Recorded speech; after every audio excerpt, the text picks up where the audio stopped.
अंदाजा इसी बात से लगाइए कि पेपर लीक यहाँ बहुत बड़ा मुद्दा बन चुका है। हालांकि योगी आदित्यनाथ मुख्यमंत्री ये कह रहे हैं कि जो लोग इसके लिए जिम्मेदार हैं वो ना घर के रहेंगे ना घाट के, लेकिन सवाल तो ये पूछा जाएगा कि पेपर लीक हुआ कैसे। इन सब के बीच आपको मैं बता दूं कि जो न्याय यात्रा लेकर राहुल गांधी निकले हुए हैं उसमें आज अखिलेश यादव, प्रियंका भी शामिल थे और एक बार फिर से बीजेपी पर वही हमला किया गया कि बीजेपी हटाओ तभी देश हम बचा पाएंगे।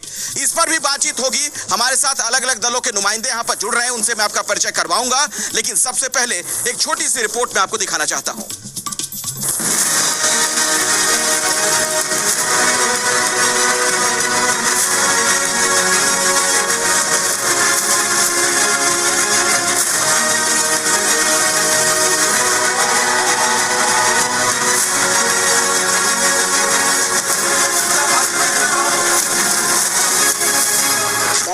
से हम लोगों ने तय किया है कि युवाओं के जीवन और उनके भविष्य के साथ जो खिलवाड़ करेगा, हम लोग भी जीरो टॉलरेंस की नीति को अपना करके उन तत्वों से उतनी ही सख्ती और कठोरतम तरीके से निपटने का काम करेंगे जो हमारे युवाओं के भविष्य के साथ खिलवाड़ करने का दुस्साहस करेगा।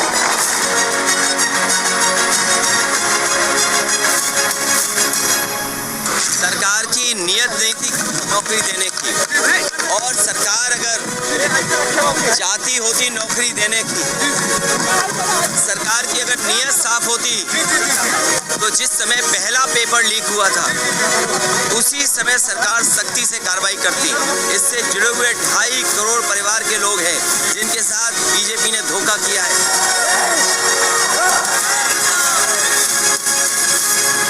ये लोग रोजगार नहीं दिलवा सकते और ना ये दिलवाना चाहते हैं।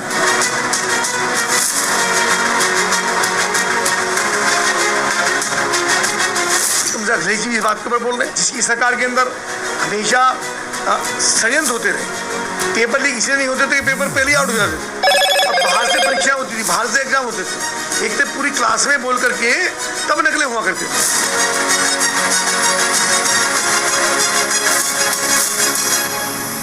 तो जब अब सरकार मान रही है कि पेपर लीक हुआ है तो ईडी छात्रों को जो पहले से उनके पास प्रवेश पत्र है उसी प्रवेश पत्र पे अधिकतम 15 दिन या कह लीजिए लोकसभा की अधिसूचना लागू होने से पहले दोबारा इनकी परीक्षा करा दी जाए।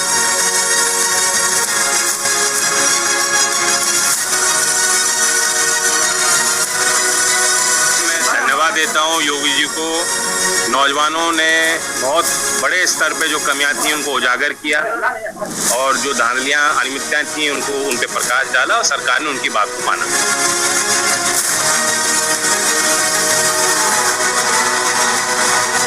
राहुल जी के द्वारा ये मुद्दा उठाया गया, इस कारण से उत्तर प्रदेश सरकार बैकफुट पे आई और इस परीक्षा को रद्द किया। क्या मोदी जी, योगी जी ब्रजेश पाल के घर जाएंगे?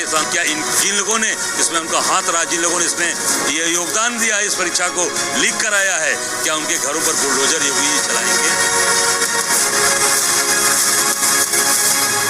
एक राष्ट्रीय पाप है अगर युवा के साथ अन्याय होता है। सरकार ने जो कार्रवाई प्रारंभ की है, प्रारंभ में भी की थी, अब फिर एक बार और कार्रवाई हम लोग करने जा रहे हैं उसी लोगों को। कभी कभी मैं सोचता हूँ कि अगर वे लोग भी अगर सकारात्मक सोच रखते तो संभवतः गलत काम नहीं करते, अच्छी दिशा में आगे बढ़ते, खुशहाल का जीवन व्यतीत करते, लेकिन अब वे न घर के रहेंगे न घाट के रहेंगे।